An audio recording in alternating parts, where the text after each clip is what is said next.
Jake Morrison stood at the front window of his ship and watched the stars grow brighter as they moved deeper into space. The New Horizon was not the biggest ship humans had ever built, but it was the first one to travel this far from Earth. Jake had been chosen to lead this mission because he was calm under pressure and good at making quick decisions when things went wrong. The ship carried 50 people, including scientists, engineers, and crew members, who all wanted to find something new among the stars. Dr. Lisa Chang sat at her computer, station running tests on the communication equipment they would need if they met other intelligent life. She had spent 10 years learning how to talk to species that might think in completely different ways than humans did. Paul Rodriguez worked in the engine room, making sure everything ran smoothly during their long journey to the Kepler system.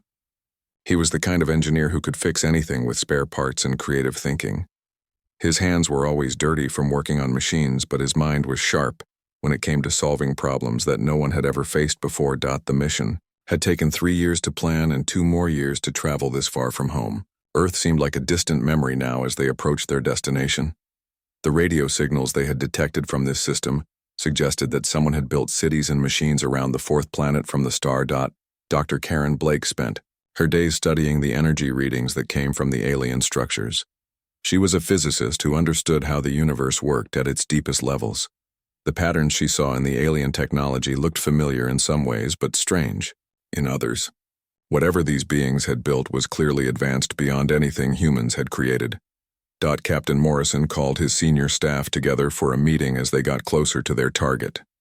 The room was small and cramped like everything else on the ship, but it felt important when they all gathered there. Lisa Chang brought her language computers. Paul Rodriguez came up from the engines with oil still on his shirt, and Karen Blake carried data tablets showing the latest readings from their sensors.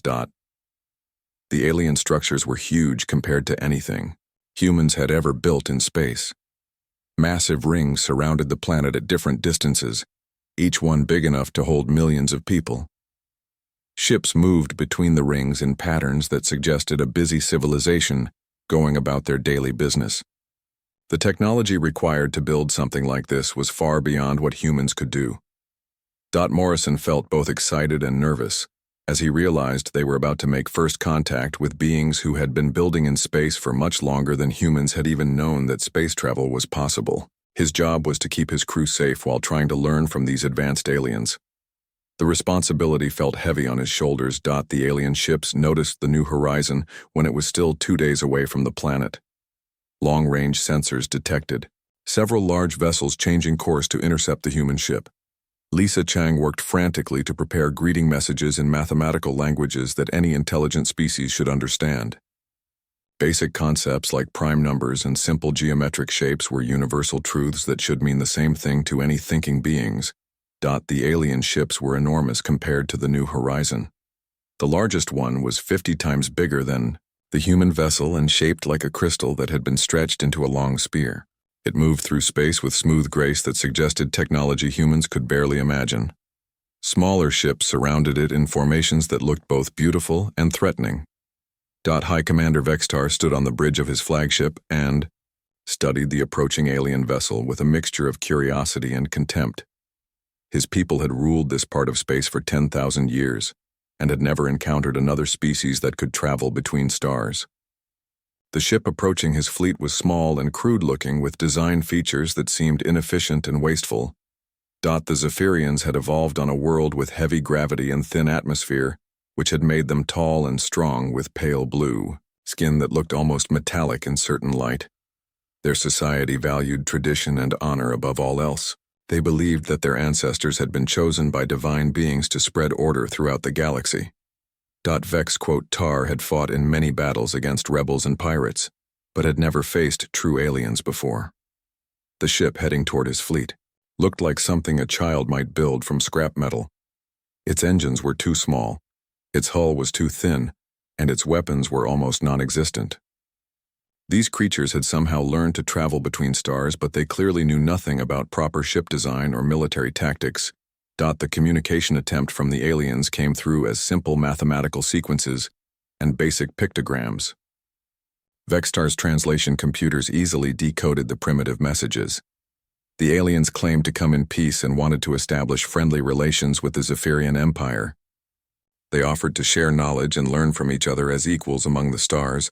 Vex Tar found their presumption amusing. These crude beings thought they could approach the mighty Zephyrian fleet as equals when their entire ship could fit in his cargo bay. Their technology was thousands of years behind Zephyrian science, and their messages showed the simple thinking of creatures who had barely learned to leave their home planet. The decision was easy for Vextar to make. These aliens would make interesting subjects for study. His scientists could learn how such primitive beings had managed to achieve space travel at all. Perhaps they could even be trained as servants or workers once they learned their proper place in the galactic order. He ordered his ships to surround the alien vessel and disable its engines without destroying it completely. The aliens would be captured alive so that Zephyrian researchers could examine them properly. It would be educational for his people to study creatures who had achieved spaceflight despite their obvious limitations. Morrison watched the alien ships move into position around the new horizon and realized that his peaceful mission had just become a fight for survival. The aliens had responded to their greeting with what could only be interpreted as hostile action. His small crew was about to become prisoners of beings whose intentions were completely unknown. The last message from the alien fleet was brief and dismissive when translated by their computers. It simply said that primitive savages should return to their mud world before being cleansed from the void. The words hit Morrison like a physical blow as he realized that humanity's first contact with alien intelligence had just gone terribly wrong. The Zephyrian boarding parties moved through the new horizon with practiced efficiency, while Jake Morrison and his crew were forced to surrender without a fight. Their weapons were primitive compared to the energy rifles carried by the tall, blue-skinned aliens who now controlled their ship. Morrison watched helplessly as his people were separated into groups and prepared for transport to the massive alien flagship. Dr. Lisa Chang tried to communicate with their captors using the translation programs she had developed, but the Zephyrians showed little interest in conversation. They treated the humans like valuable specimens that needed to be handled carefully, but not respected as equals. The alien soldiers wore armor that looked more like ceremonial dress than practical military gear, decorated with symbols that seemed to have religious meaning. Paul Rodriguez was fascinated by the Zephyrian technology, even as he was being marched toward their transport ship. The energy weapons worked on principles he had never seen before, and their equipment seemed to bend the basic laws of physics in ways that should have been impossible. Everything the aliens carried was beautifully crafted with flowing lines and perfect proportions that suggested thousands of years of refinement. The interior of the Zephyrian flagship was like nothing any human had ever imagined. The corridors were wide enough for giants and decorated with murals that showed the history of their civilization. Dr. Karen Blake studied the artwork as they were led deeper into the ship and noticed that many of the images contained mathematical symbols mixed with religious imagery in ways that seemed strange and contradictory. High Commander Vextar observed the human prisoners from his command center and was pleased with how easily they had been captured. The aliens were smaller than Zephyrians and physically weaker, but they seemed intelligent enough to be trained for useful work. Their leader showed dignity in defeat, which suggested that these creatures had some concept of honor, even if their technology was laughably primitive.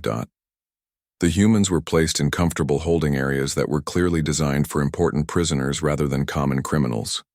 Each room had beds, food dispensers, and entertainment systems that worked by touching symbols on smooth wall panels. Lisa Chang immediately began studying the control interfaces while Paul Rodriguez examined the mechanical systems that provided air and water to their cells. Dr. Blake noticed something interesting about the decorations in their prison areas. The wall panels contained the same mathematical symbols she had seen in the corridor murals, but here they were arranged in patterns that looked almost like equations. She began sketching the symbols in a notebook she had managed to keep during their capture, trying to understand what they might mean. The Zephyrian scientists who came to examine the humans treated them like fascinating animals that had learned to use tools. They ran medical scans, tested their reflexes, and tried to measure their intelligence using simple puzzles and pattern recognition games. The aliens seemed surprised that humans performed so well on the tests, but still clearly considered them Inferior beings. Chang spent her time listening to the conversations of their guards and trying to learn the Zephyrian language.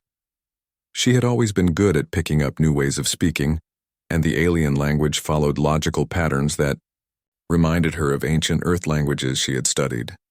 Within a few days, she could understand basic commands and simple statements about daily routine aboard the ship. The breakthrough came when Chang was allowed to observe a Zephyrian religious ceremony through the transparent wall of their holding area.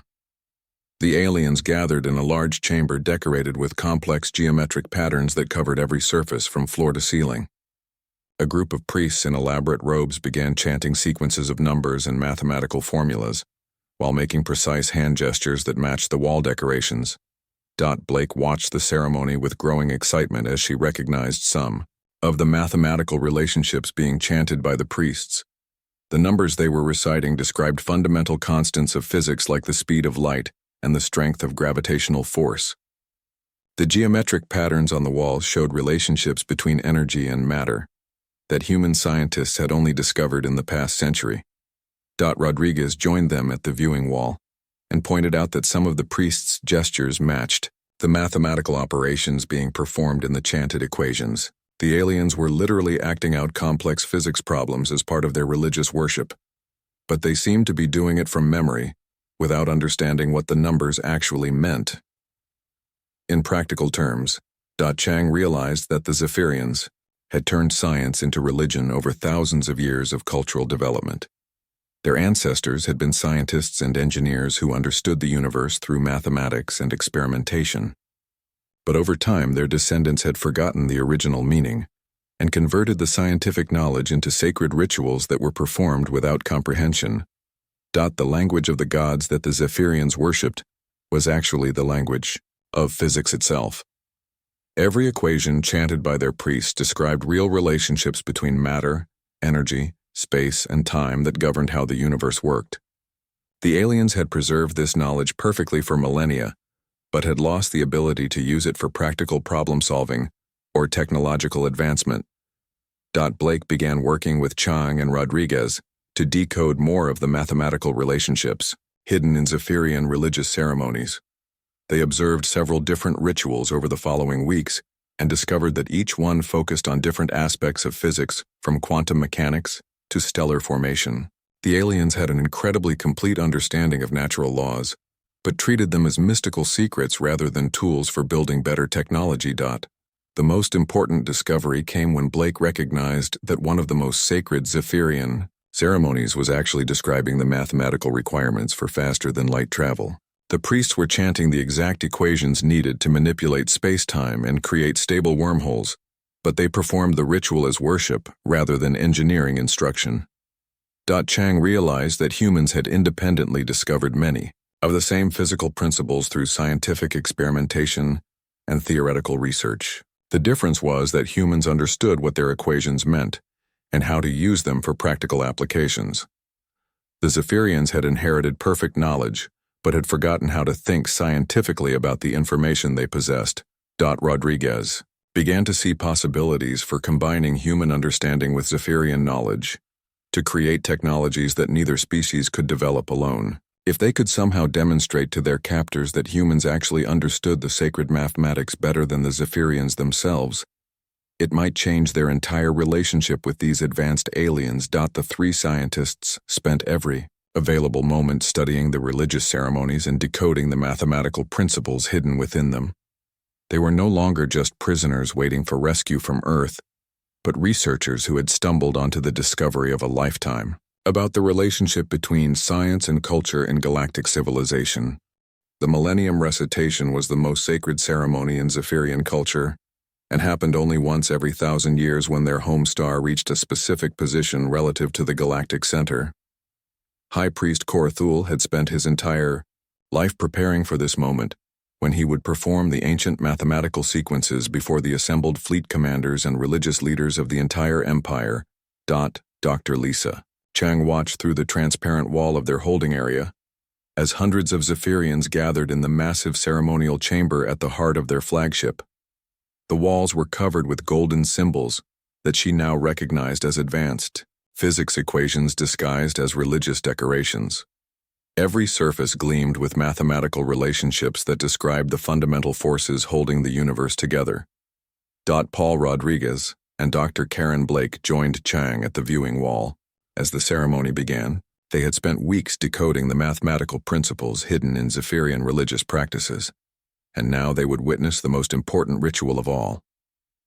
The equations that would be recited during this ceremony contained secrets about space, travel, and energy manipulation that human science was only beginning to understand. High Commander Vexitar took his place among the other military leaders, while Priest Korthul approached the central altar, wearing robes that sparkled with embedded circuits forming mathematical symbols. The priest raised his arms and began chanting in the ancient mathematical language that his people believed was the voice of their gods, speaking through mortal throats. Chang listened to the opening sequences and felt her heart racing as she recognized the fundamental equations of quantum mechanics being recited with perfect pronunciation, but no understanding of their practical meaning. The priest was describing the wave function collapse and particle probability distributions that govern the behavior of matter at its smallest scale.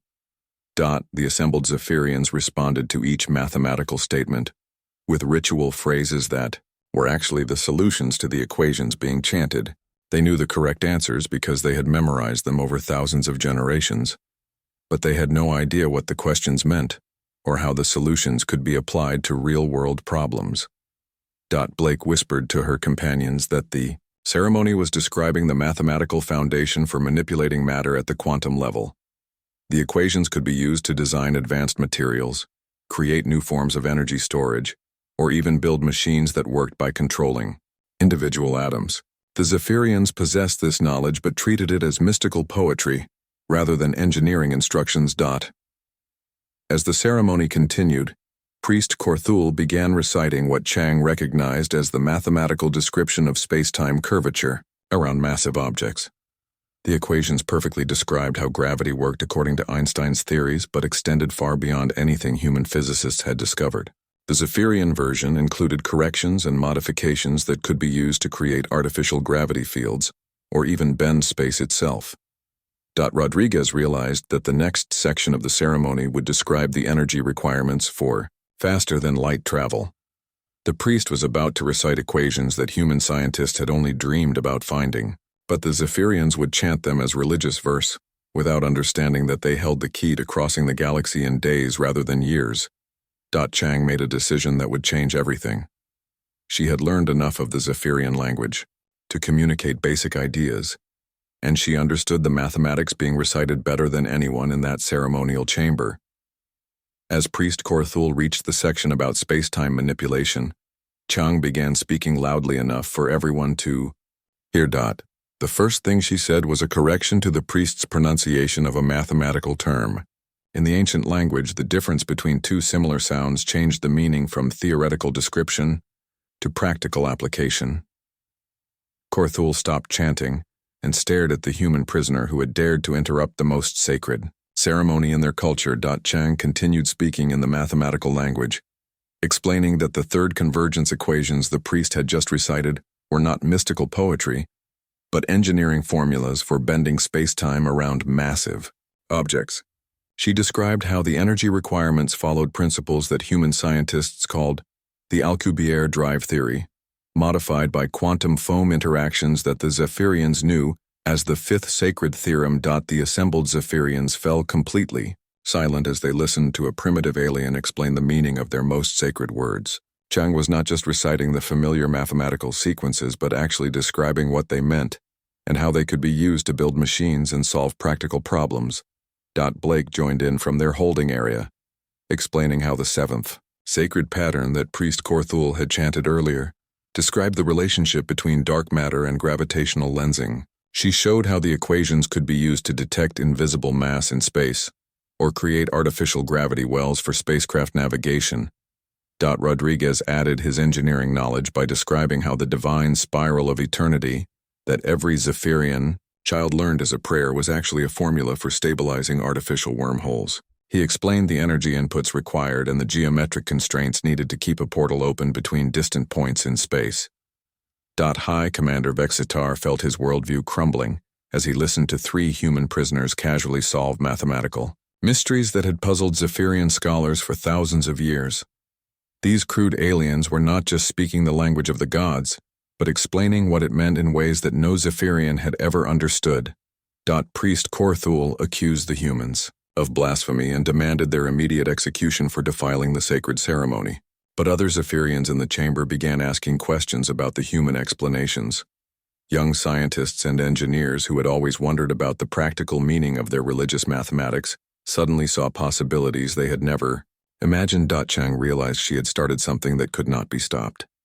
She continued explaining the mathematical principles behind Zephyrian religious practices, while Vextar and his advisors tried to understand how primitive savages could possess knowledge that their own civilization had lost over millennia of cultural evolution. The ceremony that was supposed to celebrate Zephyrian superiority instead became a demonstration that their captives understood the universe better than they did. The humans had taken the most sacred moment in Zephyrian culture and transformed it into a science lesson that challenged everything the aliens believed about themselves and their place in the galaxy. Dr. Blake looked at her companions and realized they were no longer prisoners but teachers who held the key to unlocking thousands of years of accumulated knowledge that the Zephyrians had preserved, but forgotten how to use. The balance of power between the two species had just shifted in ways that neither side had expected when this first contact encounter began. The silence in the ceremonial chamber lasted for several long minutes as every Zephyrian tried to process what they had just witnessed. High Priest Korthul stood frozen at his altar, while the mathematical equations he had been chanting for decades suddenly carried new meaning that he could not ignore. The human prisoners had explained sacred mysteries that generations of priests had accepted as divine secrets beyond mortal understanding. High Commander Vextar was the first to break the silence by ordering his guards to bring the three human scientists into the ceremonial chamber, where they could be questioned directly.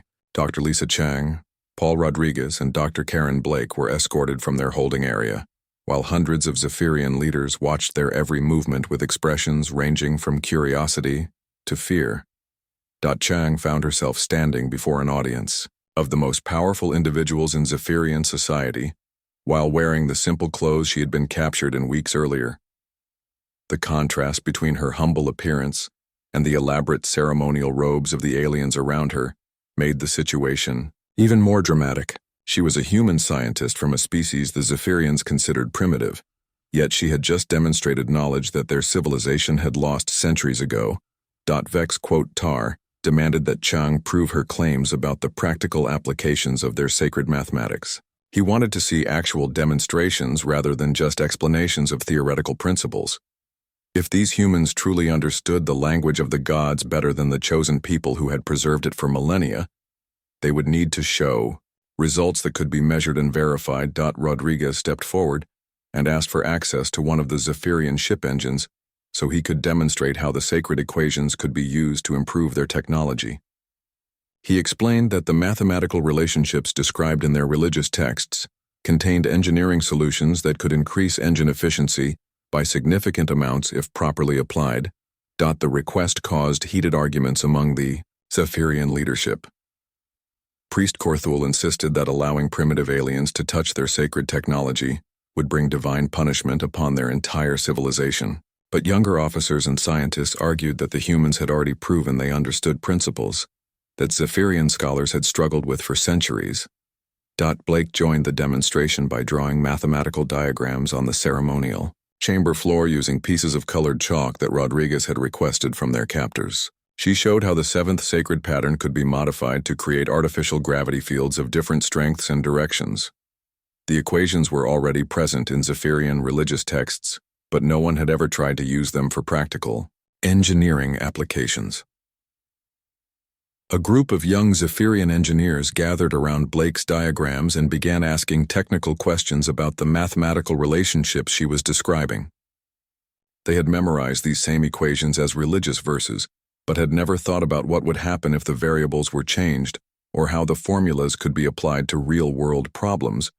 Chang realized that the Zephyrian civilization had become trapped by their own success. Their ancestors had achieved such a high level of technological development that later generations simply inherited advanced machines without needing to understand the scientific principles behind them. Over thousands of years, practical knowledge, had gradually transformed into religious doctrine that was preserved but not comprehended. The breakthrough moment came when Rodriguez was finally allowed to examine a small auxiliary engine from one of their shuttles. He spent 2 hours studying the Zephyrian technology, while explaining to the gathered scientists how their sacred equations described the energy flows and field interactions that made their engines work.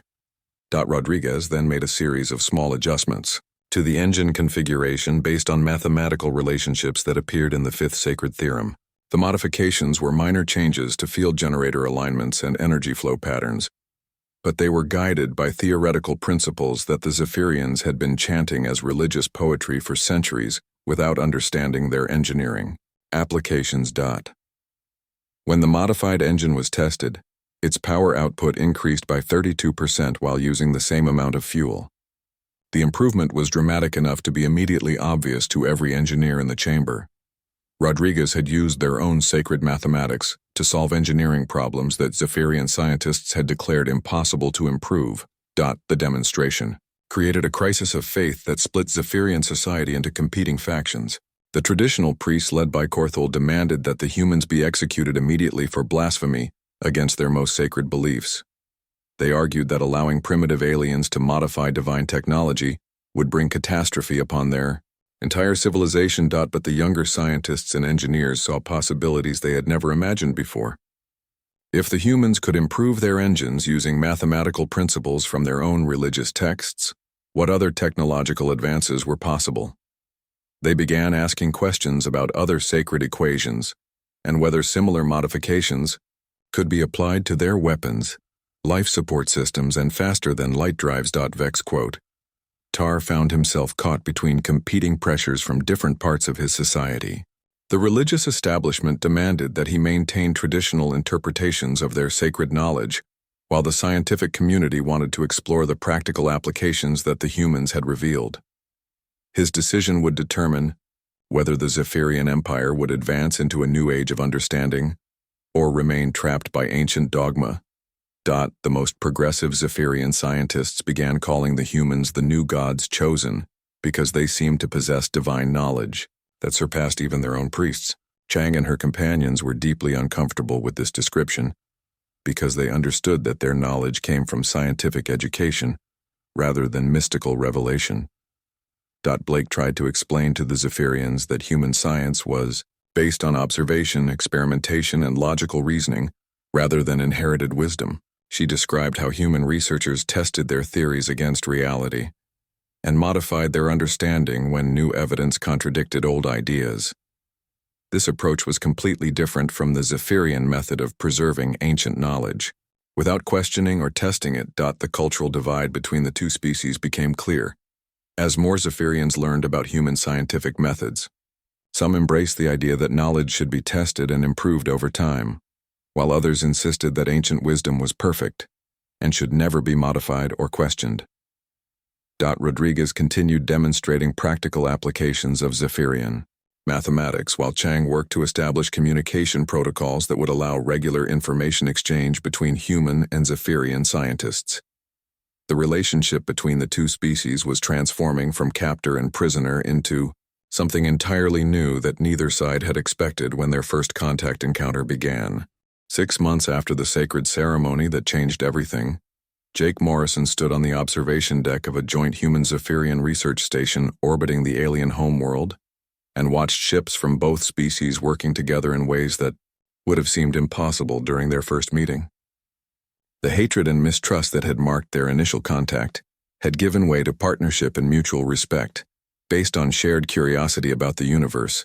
Dr. Lisa Chang had become the director of the Institute for Universal Understanding, where human scientists worked alongside Zephyrian researchers to unlock the practical applications of mathematical principles that both species were finally learning to use together. The building itself was a marvel of combined technology with human design flexibility, merged with Zephyrian manufacturing precision to create something neither species could have built alone. The greatest breakthrough had come when Chang and her Zephyrian counterpart Dr. Valan discovered that many other ancient civilizations throughout the galaxy had fallen into the same trap as the Zephyrians. Archaeological evidence suggested that numerous species had converted their scientific knowledge into religious doctrine over long periods of cultural evolution.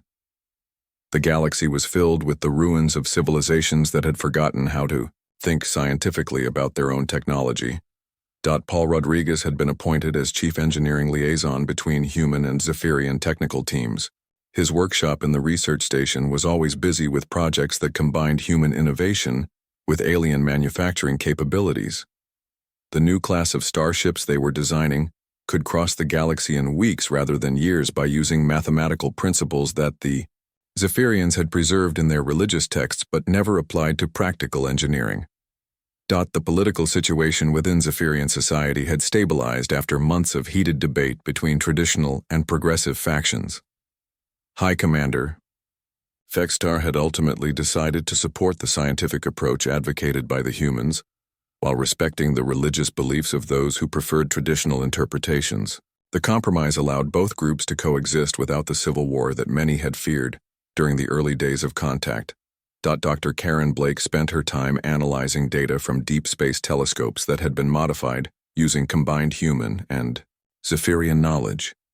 The new instruments could detect patterns in cosmic radiation that revealed the locations of other advanced civilizations.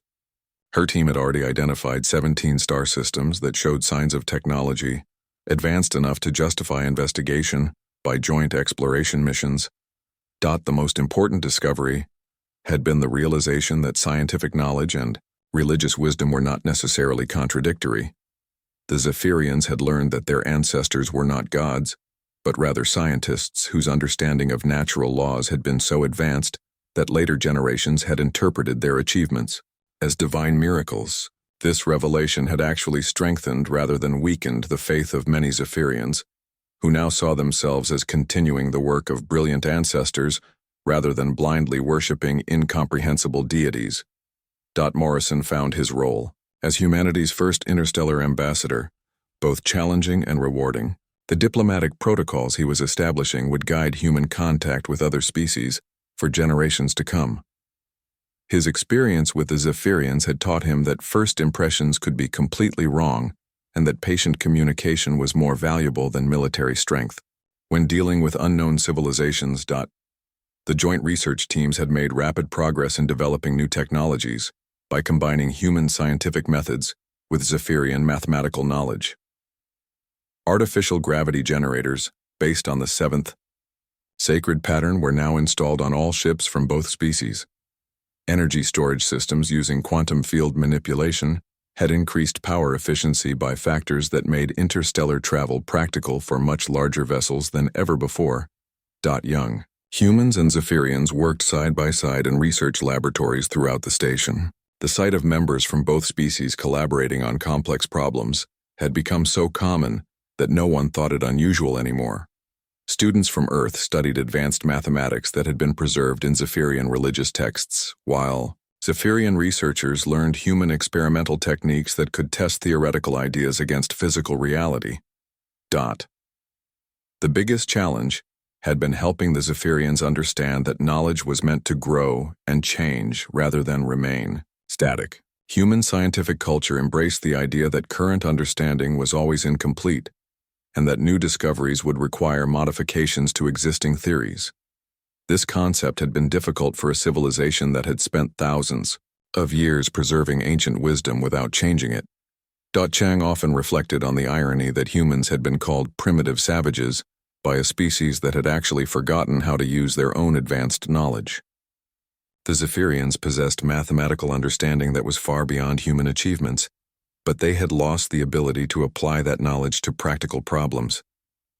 It had taken the fresh perspective of outsiders to remind them what their own ancestors had really accomplished. The first joint exploration mission was preparing to depart for a distant star system where radio signals suggested another technological civilization awaited discovery. The crew included both humans and Zephyrians working together as equals with shared goals of learning and peaceful contact. Rodriguez had helped design their ship to incorporate the best features of both species' technology, along with improvements that neither could have achieved alone. Blake was excited about the possibility of finding another species that had preserved ancient scientific knowledge in religious form. If the pattern they had discovered with the Zephyrians was common throughout the galaxy, then many civilizations might benefit from the human approach of questioning and testing inherited wisdom, rather than simply accepting it as unchangeable. Truth. Morrison watched the joint crew boarding their exploration ship and remembered his own first journey to the Kepler system, when humanity had been alone among the stars. Now they traveled as part of a growing alliance of species dedicated to understanding the universe through cooperation rather than conquest. The humans who had once been dismissed as crude savages were now respected as teachers who carried the most valuable gift any civilization could possess. The gift was not superior technology or military power, but rather the courage to question accepted beliefs and the wisdom to know that learning never ends. As the exploration ship departed for its distant destination, Morrison smiled at the thought that humanity's greatest strength had turned out to be something their enemies had initially seen as a weakness. The ability to admit ignorance and seek better understanding had transformed humans from primitive outcasts into valued partners in the eternal quest to comprehend the mysteries of existence itself.